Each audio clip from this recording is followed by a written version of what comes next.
Ratchet and Clank Going Commando. Now, the first question out of your mouth would probably be, why the hell are you starting with 2? And why wouldn't you play 1? Well, here's what I'll say. I have a history with Ratchet and Clank. It's one of my favorite series of all time by my favorite developer of all time, Insomniac Games. A couple years ago, I did a marathon playing through every single Ratchet and Clank game, so I've had my fill of Ratchet and Clank in the last few years. And last year, I decided, yet again, like a psychopath, to play the original trilogy on PS2. I've never actually played all the way through the original PS2 trilogy on original PS2 hardware. I usually play the PS3 version, the HD collection, but I wanted to play the original games the way they were intended, without all the graphical glitches and other oddities that come with the HD collection. So last year, I played the original game. This year, for the 50 game challenge, I'm going to play 2 and 3 during the challenge. Now, smartly, I'm going to separate the third one from the second one because this game can be incredibly frustrating. But before we get to the frustrating stuff, let's talk about the good stuff. What is there to say about Ratchet & Clank Going Commando? This game takes everything the first game did and does it all better. The only thing I think is possibly maybe not as good would be the story. I'm sure a lot of people would probably argue that the story is nowhere near as good, and there's a big reason for it. I'm not going to spoil anything in this video just in case you never play these games and you someday will. But Captain Quark, who is probably the best character in the whole franchise, is essentially not in this game. There are a few little cutscenes that are like callbacks to him, but unfortunately he's just not really a presence.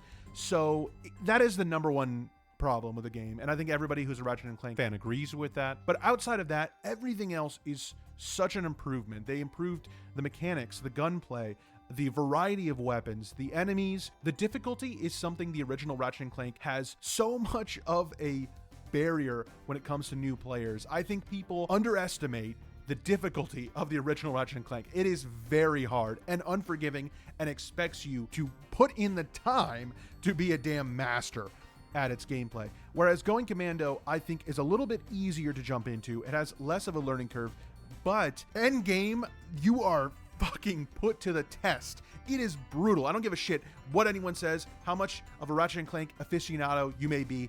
The last third of this game, the last 4 or 5 levels are fucking brutal.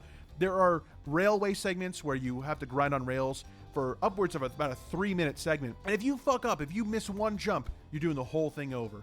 It is unforgiving. The enemies towards the end are fucking relentless. It feels like it's testing you. I genuinely think that. I feel like the game wants you to figure out the strategy. You can't just go in guns a-blazing every single time. It's not going to always work. They're going to overcrowd you. They're going to outnumber you. You have to think on your toes and come up with a strategy. And I think that is what Going Commando does so well. Genuinely, like, this game is fantastic, and I can't say enough good things about it. And I'm trying to front load this video with positivity because the back end is, holy shit, I was losing my mind. Now, here's the thing I feel like I have to say here. As far as the game goes, you've heard my thoughts. I fucking love it. I highly recommend it. All 3 original games are great, totally worth the time to put into them. However, as a minor update here on my status on the 50 game challenge, let me say we are in the 4th month of the year. I'm on the 19th game here, and I'm struggling. I'm not struggling in time management. I've actually been pretty good, I think, about pumping these videos out and at the pace of which I'm playing the games. But I feel like this game in particular, I had a really hard time with. I was really getting frustrated. And I know the game is hard, and I remember playing it a couple years ago, and yeah, it was difficult, but I was really getting frustrated. And I feel like what's happening here is I'm still holding some grudge, some resentment, some frustration over all the way back at BioShock at game 15. And I feel like that's something in the 50 game challenge that I didn't expect. And I thought it would be interesting to kind of notate here that I feel like the fatigue is hitting me, not just in having to play so many games, but in, I don't even get a cooldown, you know? It's like, I try to spread out the difficult games, the ones I think are going to be hard. But sometimes you play a game and it ends up being harder than you expected it to be, or you have more problems. Maybe it's technical issues. So I just wanted to kind of update by saying, I love Ratchet & Clank, especially Going Commando, but my God, it is brutal. And I was really struggling. So that's my short update on the 50 game challenge. Now, that being said, I don't want to take away from the game. It's really great. It's definitely hard.